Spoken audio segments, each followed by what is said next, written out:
بسم اللہ الرحمن الرحیم۔ قوم بنی اسرائیل میں ایک عابد تھا۔ اس نے جب یہ سنا کہ قریب میں ایک درخت ہے، لوگ جس کی پرستش کرتے ہیں، عابد کو بہت غصہ آیا۔ اس نے اپنی سمجھ سے اللہ تبارک و تعالیٰ کی خوشنودی کے لیے اور اپنے دین سے محبت میں ایک کلاڑی اٹھائی تاکہ اس درخت کو ہی کاٹ پھینک دے۔ ابلیس ایک بوڑھے شخص کی شکل میں آیا اور پوچھا کہ کہاں جا رہے ہو؟ عابد نے جواب دیا، فلان درخت کو کاٹنے جا رہا ہوں۔ ابلیس نے کہا کہ جاؤ اپنی عبادت کرو، تم کو اس سے کیا مطلب؟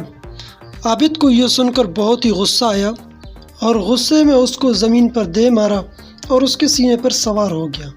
ابلیس نے کہا، تم مجھے چھوڑ دو، میں تمہیں ایک نصیحت کرتا ہوں۔ وہ عابد اس کے سینے سے اتر آیا۔ ابلیس نے کہا کہ یہ کام پیغمبروں کا ہے، نہ کہ تمہارا۔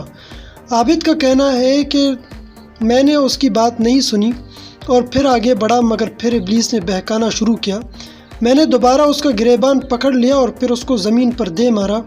تیسری بار ابلیس نے کہا کہ تم ایک درویش آدمی ہو، کام دوسروں کے سپرد کر دو، میں ہر روز تمہیں 2 دینار تکیے کے تمہارے نیچے رکھ دوں گا، جس سے تم اپنا بھی خرچ چلانا اور دوسرے عابدوں کو بھی دینا۔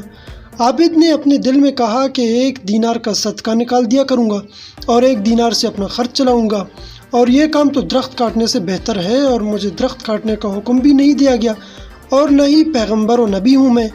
اگلے دن اس نے اپنے تکیے کے نیچے 2 دینار رکھے دیکھے اور انہیں لے لیا، مگر جب تیسرے دن اس کو اپنے تکیے کے نیچے 1 بھی دینار نہیں ملا تو اس نے پھر کلاڑی اٹھائی اور درخت کاٹنے چل پڑا۔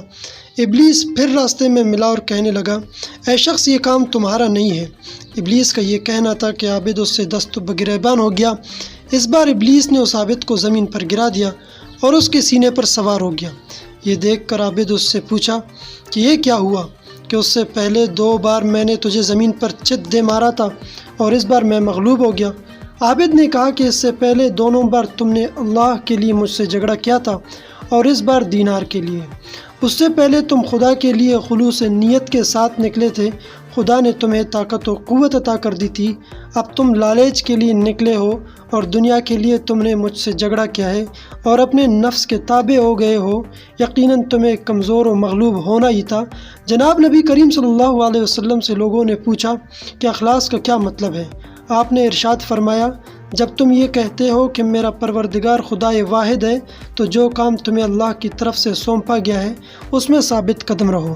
ناظرین، اس بات میں کوئی شک نہیں ہے کہ جب ہم کوئی کام اللہ کی رضا کے لیے محض کرتے ہیں یا پھر تاریخ کے اوراق کو اٹھا کر دیکھیے کہ جس طریقے سے عیسائی اور یہودی مذہب کے جو ان کی طاقتیں تھیں اور اسلام ان کے خلاف بالکل نہتہ تھا۔ غزوہ بدر دیکھیے کہ 313 کا مقابلہ 1300 سے ہے، لیکن جب اللہ کی رضا کے لیے اسلحہ اٹھتا ہے، جب اللہ کی رضا کے لیے نیت ہوتی ہے کام کا، تو اللہ رب العزت اپنی طرف سے قوت دیتے ہیں۔ اگر آپ اسٹوڈنٹ ہیں، اگر آپ ایک بزنس مین ہیں، تو آپ محض اللہ کی رضا کے لیے اپنے بچوں کے پیٹ پالنے جو کہ ایک عبادت ہے، اس کے لیے اگر آپ نیت میں اللہ رب العزت کی رضا رکھ کر کام کرتے ہیں تو انشاءاللہ اللہ رب العزت آج بھی آپ کے ارکام میں برکت عطا فرمائیں گے، آپ کو قوت بھی دیں گے۔ لیکن اگر محض چند پیسوں کے لیے اور لوگوں کو دھوکہ دینے کے لیے کام کیا جائے تو اس کام میں نہ برکت رہتی ہے نہ قوت رہتی ہے۔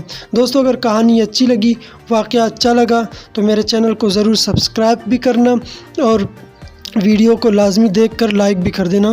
تھینکس۔